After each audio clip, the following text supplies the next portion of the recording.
You look around society, and you can't help but notice, well, differences, right?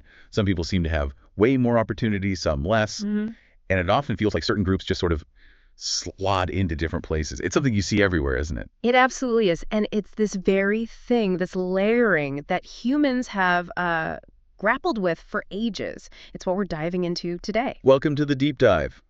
We take your sources, research, articles, notes, and unpack the big ideas. Today, it's social stratification.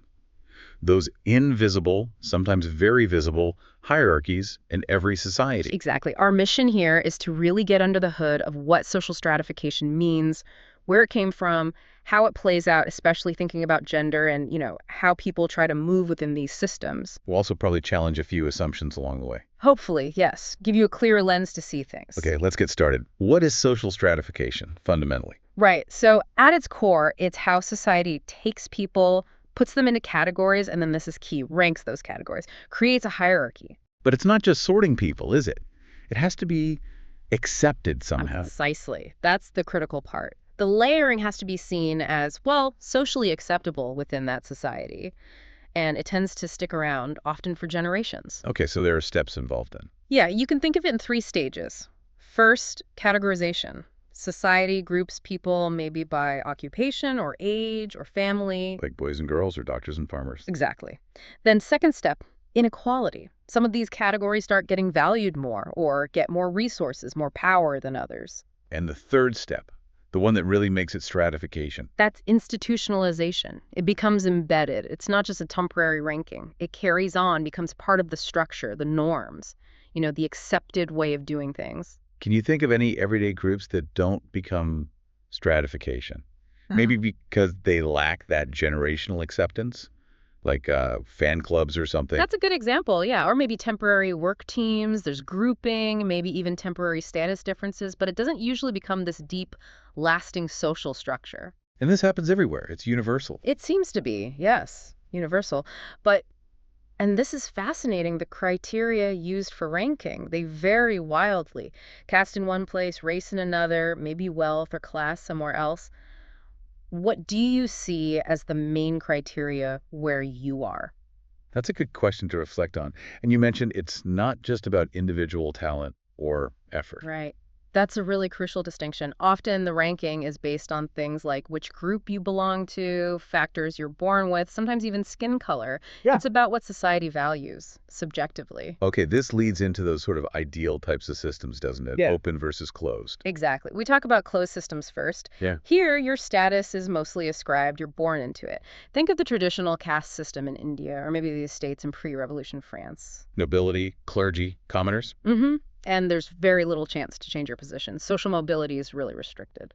Then you have the opposite, open systems. Right. These are supposedly based on achieved status, what you earn through your own efforts, your skills, your merit. So there's much more potential for movement, for social mobility. Like the class system in many Western countries, in theory at least. You think of people who start businesses, maybe like Mark Zuckerberg, coming from relatively modest backgrounds and becoming millionaires. That's the ideal, yeah. But, and this is where it gets really interesting, no society is purely one or the other. Oh, okay. They overlap. They always overlap. Even in systems that look pretty open on the surface, you find real challenges. Like the glass ceiling? Exactly. Yeah. The glass ceiling effect. These invisible barriers that can just stop people, often women or minorities, from rising higher no matter how talented or hardworking they are. Or think about, say, the kids of super wealthy families, like Mukesh Ambani's son in India. They start with such an enormous advantage. It really makes you question how meritocratic things truly are, doesn't it? How much does birth still dictate outcomes? It absolutely does. And this also ties into something called status inconsistency. Okay, what's that? It's when someone holds different statuses that society ranks differently. Imagine a highly respected university professor, lots of prestige, high education, right? Yeah. But maybe their income isn't actually that high compared to, say, a business executive or a high-ranking civil servant, great job status, but maybe earning less than a skilled worker in another country. So you can be high on one scale, low on another. Yeah. How does that make you think about defining success? It's complicated. Very. And just as open systems have hidden barriers, even closed systems aren't totally rigid. Really? How so? Well, think about India again. There's a concept called Sanskritization, where some lower caste groups might adopt practices of higher caste to try and claim a better status over time. Interesting. So they try to change their position within the system? Or sometimes dominant castes use newly acquired wealth to assert a higher ritual standing. So there's always some movement, some negotiation going on. This complexity, where different factors overlap, it really leads into intersectionality, doesn't it? Yeah. Perfectly. Kimberly Crenshaw's concept of intersectionality is so important here. It highlights how different identities, race, class, gender, caste, sexuality, they don't just add up, they intersect. They interact to create unique experiences of either privilege or oppression. So a Dalit woman in India isn't just facing caste discrimination or gender discrimination. She's facing both Yeah. simultaneously in a way that's different from a Dalit man or an upper caste woman. And if she's poor, that adds another layer, a triple burden. It really makes you realize how often we simplify things, maybe focusing on just one issue and missing the whole picture for someone. Exactly. So if stratification is everywhere now, when did it actually begin? Was it always like this? That's a fascinating question, and the answer from anthropologists and archaeologists is probably not. It seems social stratification is relatively new in the grand scheme of human history. How new are we talking? Maybe emerging around 5,000 to 8,000 years ago. Before that, for millions of years when humans were primarily foragers, society seemed to have been much more egalitarian, more equal. How do we know that? What's the evidence? A lot comes from burials. Grave sites older than about 8,000 years tend to be pretty uniform. People were buried in similar ways. Right. But then after agriculture really takes hold, which started maybe 10,000 years ago, with stratification appearing a bit later, you start seeing differences. Big differences. Like what? Some graves are large, elaborate, filled with valuable goods. Others are simple, empty. Archaeologists have even found bones from children in later periods showing signs of chronic malnutrition, suggesting a distinct lower class was forming, perhaps not getting enough food. Wow. So the shift to farming seems key. What does that tell us about settling down? It suggests that surplus having more resources than immediately needed created the potential for inequality, and then maybe the need to manage those resources or defend them led to power structures. It connects to the theories about how it started, like Marshall Sahlins' ideas. Right. Sahlins initially proposed the surplus theory. Basically, agriculture creates surplus food. Those who control the storage and distribution of that surplus gain power, become chiefs or elites. Makes sense. But then he actually flipped it later. He suggested maybe sometimes you get a charismatic leader first, a big man who persuades or pushes people to produce more than they need so he can redistribute it and gain prestige and power that way. Huh. So does the surplus create the leader, or does the leader create the surplus? Which way round do you think it usually goes? Good question. Probably both happened. But then you have Lenski, who adds another layer. Okay. Lenski agreed that surplus is a necessary condition. It creates the competition. But he emphasized the role of force. Force, like physical power. Yeah, whether it's personal strength or more likely an organized group, maybe warriors. Using force to control that surplus, to seize it and keep it, that's what truly creates the elite class, according to Lenski. Once people settled down, conflict over resources became more likely, and controlling those resources, maybe hoarding them, became a strategy. So is power always taken by force? Or can it sometimes be given maybe through agreement? It seems like Lenski leans towards the former. He definitely emphasizes the role of coercion in the origins. Okay, so that's the origin story, or some theories about it. How do we understand stratification today? Let's look at the major theoretical frameworks. Right. First up, functionalism. People like Parsons. Yeah, the functionalist perspective. Parsons argued that stratification is actually, well, inevitable and even necessary for society to function smoothly. Necessary. He talked about value consensus. Basically, every society develops shared beliefs about what's important, what's valuable, maybe courage or innovation or knowledge. People are then rewarded based on how well they live up to these values and perform the roles society deems important. This naturally creates different layers or strata. And people accept this because they believe in the shared values. That's the idea. For example, maybe civil servants get high status because society values the difficult exams they pass and the responsibilities they hold. And then Davis and Moore built on that. Right, the Davis-Moore hypothesis. They argued stratification serves a crucial function. It motivates the most talented people to pursue the most important jobs. The functionally important jobs. Exactly. Jobs that require rare skills, long training, lots of sacrifice and thinker. Doctors, engineers, maybe high-level administrators. Society has to offer extra rewards, more money, more prestige to attract people to these demanding roles.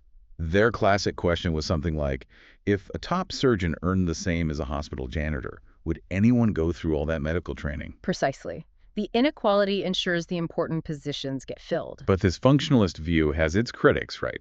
Like Melvin Tumin. Oh, definitely. Tumin raised some serious objections. First, he asked, are all the highly paid jobs really the most functionally important?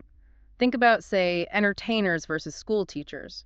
Who's more vital for society's future? Good point. Teachers are crucial, but often not paid nearly as much. Second, Tumin pointed out that some very important jobs aren't highly skilled or highly paid.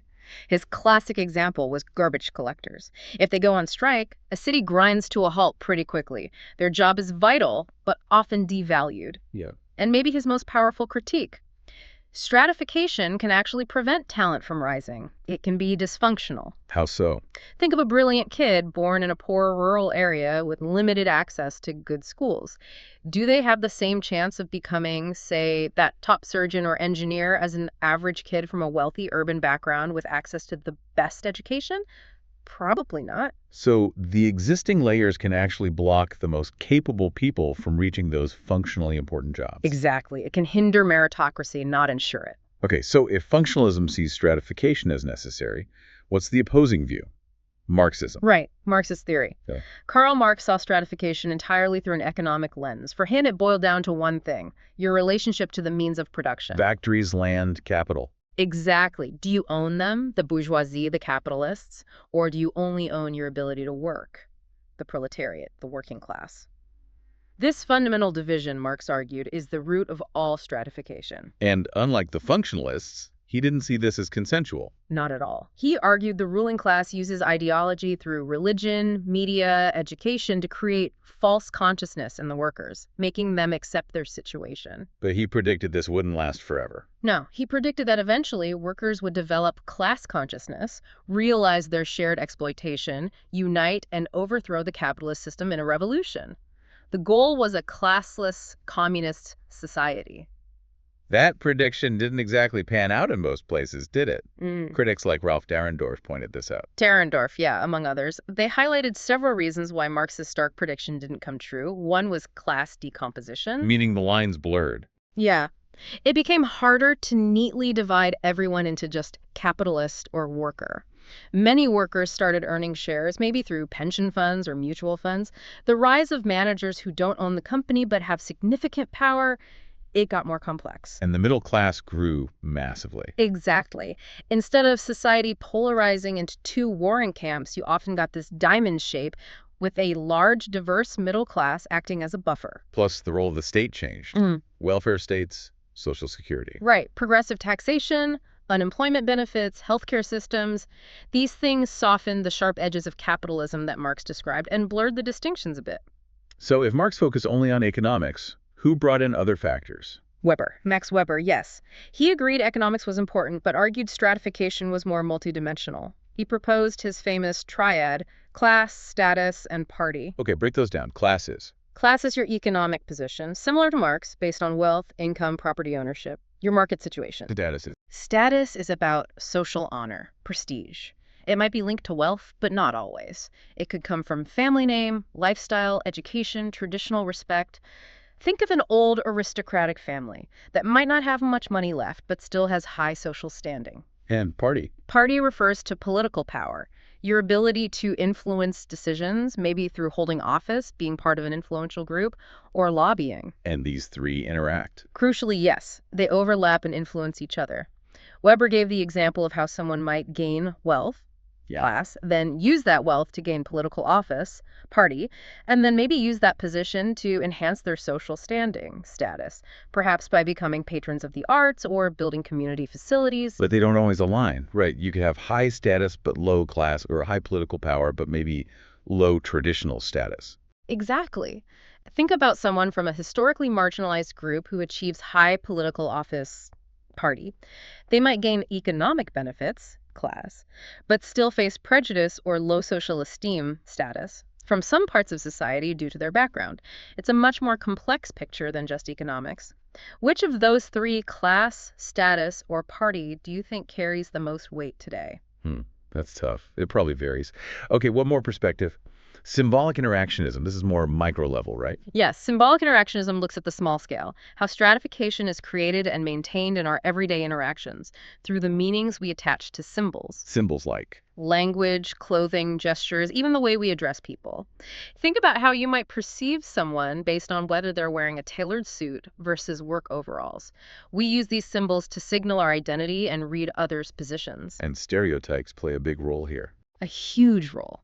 Labeling groups with certain stereotypes, positive or negative, shapes how we interact with them, reinforcing existing hierarchies. And importantly, how we think others see us deeply influences our own sense of self, our self-concept. So it's about the meanings we construct together in daily life. But the criticism here is that it maybe focuses too much on individual interactions and overlooks the power of the big structures. Like a pre-existing caste system. Individuals don't just create that through interaction. It's a massive historical structure they're born into. Precisely. It downplays the constraints of those larger social forces. Okay, let's pivot slightly and dive deeper into one specific major form of stratification. Gender stratification. Right. This refers specifically to the unequal distribution of wealth, power, and privilege between men and women and across different gender identities. And the crucial point here is that it's overwhelmingly understood as a social construct. Not just biology. Not just biology. We need to distinguish sex, the biological differences, chromosomes, anatomy from gender. Gender being. The societal expectations, the roles, behaviors, and attributes that a society considers appropriate for boys and men and girls and women, masculinity and femininity. Nella Kabir had that great quote, "Biology is gendered as well as sexed." Yes, it captures how society takes biological sex and layers cultural meanings and expectations onto it. Think about common tropes. Male movie heroes introduced doing action sequences, female heroines maybe shown dancing or being nurturing. Or even drinks. Whiskey often marketed to men, maybe wine or lighter drinks to women. There's no biological reason for that. None at all. Society trains us from birth based on our sex, effectively gendering our biology and our choices. How many of your own preferences, if you really think about it, might be subtly shaped by these gendered expectations? It's quite pervasive when you start looking. Raewyn Connell's work is really important here, isn't it? Hegemonic masculinity. Yes, Connell's concepts are key. Hegemonic masculinity refers to the dominant, most culturally valued form of masculinity in a society at a given time, often emphasizes strength, aggression, stoicism, being the breadwinner. And this dominance comes with perks. It creates what Connell called the patriarchal dividend. The advantages men accrue simply by virtue of being male in a patriarchal system, even if they don't personally embody all the hegemonic traits. Maybe getting away with things girls wouldn't, like staying out late. And the flip side is emphasize femininity. Emphasize femininity. This refers to the form of femininity that is oriented towards accommodating the interests and desires of men. Often involves being caring, nurturing, attractive, perhaps focused on the home. Women face social sanctions if they deviate too much. Think about judgments passed on women who are assertive or art focused on family. Who teaches us these norms? Where do we learn them? The main agents of socialization are crucial. Families' huge parents, often mothers, ironically, are primary agents, teaching children gender-appropriate behavior, partly to gain social acceptance themselves. And the media. Massively influential, constantly projecting idealized, often narrow images of masculinity and femininity. This can create insecurity, pressure to conform, self-doubt if you don't fit the mold. How does this play out in the workplace? We see clear patterns. Louise Capel talked about pink-collar jobs. Like nursing, teaching small children, secretarial work. Exactly. Jobs often seen as extensions of women's traditional domestic roles, requiring caring or nurturing skills. These jobs are often lower paid and offer fewer opportunities for advancement than traditionally male jobs. And even when women enter other fields, there's the glass ceiling. That invisible but very real barrier preventing many women from reaching top leadership positions. Just look at the small percentage of female CEOs in major companies or the persistent gender pay gap. Plus, Arlie Hochschild's concept of the second shift. A powerful idea. Even when women work full-time outside the home, they often come home to a whole other shift of unpaid labor, housework, childcare, managing the household. Effectively working two jobs. It really highlights the unequal division of labor that persists. It really does. Yeah. Now, why do tasks get divided by gender in the first place? There are various theories, none perfect. Like the strength theory. Men do the heavy lifting. The strength theory suggests men's generally greater upper body strength and ability for quick bursts of energy suited them for tasks like hunting, warfare, or land clearing. But, what about intricate tasks men often do, like detailed carving or watchmaking? Doesn't require brute strength. True. What about childcare compatibility? The compatibility with childcare theory proposes women tend to do tasks that can be done near home, don't place children in danger, and can be easily interrupted and resumed because they were traditionally the primary caregivers. But aren't there exceptions, like men doing gardening near home? Exactly. And why are women expected to cook at home, but high-status chefs in restaurants are often men? It doesn't fully explain everything. That's also economy of effort. Economy of effort theory suggests it's efficient for one gender to do tasks that are located near each other. If women are already near home doing childcare, they might also do weaving or pottery. If men are out hunting, they might also collect materials for tool making. Trying to minimize travel and transition time. Yeah. And finally, the expendability theory. This one sounds a bit grim. It is, rather. It argues that men are more expendable for the group's long-term survival from a purely reproductive standpoint. Losing some men doesn't impact the group's reproductive potential as much as losing women, since one man can potentially father many children. So men take the dangerous jobs. That's the idea. Warfare, hunting large animals, deep-sea fishing, these high-risk jobs often carry high prestige, potentially contributing to male dominance. It's clear there's no single easy answer to why tasks are divided. It seems like a mix of factors. A complex interplay, definitely. Now let's look at the bigger theories trying to explain gender stratification itself, the hierarchy, not just the division of labor. Functionalists again, like Murdoch and Parsons. Yes. G.P. Murdoch, looking across cultures, thought the division of labor based on biological differences, strength, childbirth, was efficient and universal. But then anthropologists like Margaret Mead found societies where gender roles were vastly different, suggesting culture played a huge role. Like the Airpesh or the Chambuli. Exactly. Then Talcott Parsons, focusing on the modern nuclear family, argued it specialized in socializing children and stabilizing adult personalities. He saw women as better suited for the expressive role, nurturing emotional support within the family, and men for the instrumental role, competing in the outside world, providing. Complementary roles, But hierarchical. Parsons didn't really explain why the instrumental role got valued more, or why this setup often led to women's subordination. which leads us to feminist critiques. Big time. Radical feminists like Shulamith Firestone took a provocative stance. They argued women's biology itself, menstruation, pregnancy, childbirth, created physical dependencies on men, which historically allowed male dominance to emerge. The biological family was seen as the original class division. And their proposed solution was Quite radical. Use technology to eliminate these biological differences, artificial wombs, highly effective contraception. Some even see surrogacy, when compensated, as empowering, paying for reproductive labor. wow. What about Marxist feminists? Marxist feminists, like Michelle Barrett, connect gender inequality directly to capitalism. They argued the traditional family structure serves capitalism by having women perform unpaid domestic labor. Raising the next generation of workers, caring for the current male workforce. Exactly, all at no direct cost to the capitalists. Women also form a reserve army of labor, pulled into low-wage jobs when needed. Because domestic work is unpaid, it's devalued. So their solution involves Often things like advocating for wages for housework to recognize its economic contribution, though that raises complex questions about marriage and relationships. And then there are more symbolic or cultural approaches. Yes. Postmodernist and symbolic interactionist perspectives. Sherry Ortner had a very influential argument about culture versus nature. Okay. She argued that all cultures tend to value culture, human consciousness, creativity, things that transcend nature, over nature, physical body, birth, death. Women, because of their biological roles in reproduction, menstruation, childbirth, and their frequent association with the domestic sphere, are symbolically linked more closely to nature. While men are associated more with culture, politics, religion, public life. Right, and since culture is valued above nature, men are symbolically valued above women. It's about the cultural interpretation of biology, not biology itself. And Michelle Rosaldo had a related idea about public versus private spheres. Yes, Rosaldo linked women's subordination to the universal division between the public and private or domestic spheres. Historically, women have been more confined to the domestic world of home and childcare. While men dominate the public world, politics, economy, warfare. Exactly. And because men control the prestigious public institutions, they gain authority that extends even over the domestic sphere, and thus over women. It's about structural power derived from controlling the public realm. So many layers to gender inequality.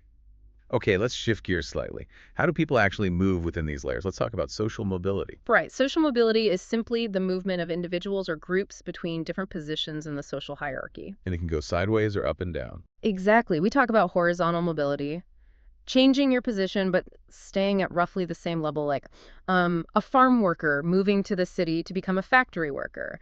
Different job, similar low This status, is vertical mobility. which is movement up or down the hierarchy. Upward mobility is improving your status. The classic rags to riches story, maybe an entrepreneur striking it big. Downward mobility is losing status, someone going bankrupt, or maybe losing a high status job. We can also think about the time frame, right? Across generations or within one lifetime. Yes. Intergenerational mobility is the change in status between generations. The child achieves a higher or lower status than their parents. The example of the rickshaw puller's son becoming a top government official is classic upward intergenerational mobility. And intragenerational mobility. That's the movement up or down within an individual's own career or lifetime. The person who starts in the mailroom and becomes CEO, or the successful entrepreneur who built their company from nothing. And how does this mobility happen? Is it always self-driven? Not necessarily. We can distinguish between sponsored mobility, where advancement is helped by others, maybe through mentorship, affirmative action programs, or government support. Like scholarships or reservations? Right. Versus contested mobility, which is more like a race or competition, achieved through individual effort, often against the odds. The self-made success story fits this idea. What are the typical paths or avenues for mobility? Do they differ between societies? They definitely do. In more traditional societies, which tend to be more rigid, mobility might have happened through things like moving geographically and claiming a new status elsewhere, gaining patronage from a ruler, showing bravery in warfare, renouncing worldly life to become a respected holy person, or that process of Sanskritization we mentioned earlier. Often group-based or relying on specific traditional roles? Yes. In modern societies, the avenues tend to be more, well, secular and individualistic. Education is a huge one. Think of someone like B.R. Ambedkar using education to overcome caste barriers, changing your occupation, especially to a higher status profession. Technology and media too, like becoming influential online. Absolutely. Yeah. YouTubers, influencers, that's a relatively new path. And political participation rising through the ranks of a political party, like Mayawati did in India from a very humble background. It seems like modern mobility focuses more on individual achievement, perhaps. Those structures still matters hugely. It does. And that brings us to the barriers to mobility. What stops people from moving up? It's not always easy. Far from it. Barriers can come from the top down. Dominant groups might actively try to suppress the mobility of others, sometimes through outright violence or exploitation, or more subtly by controlling access to key resources. Like controlling capital. Pierre Bourdieu talked about different kinds of capital. Exactly. Bourdieu's ideas are very relevant here. Lack of economic capital, money, property is an obvious barrier, but also lack of cultural capital, the skills, knowledge, education, even the right way of speaking or dressing that are valued by dominant groups. And social capital. Social capital, the networks, the connections, who you know, lack of these can severely limit opportunities. So barriers from the top. What about from the bottom?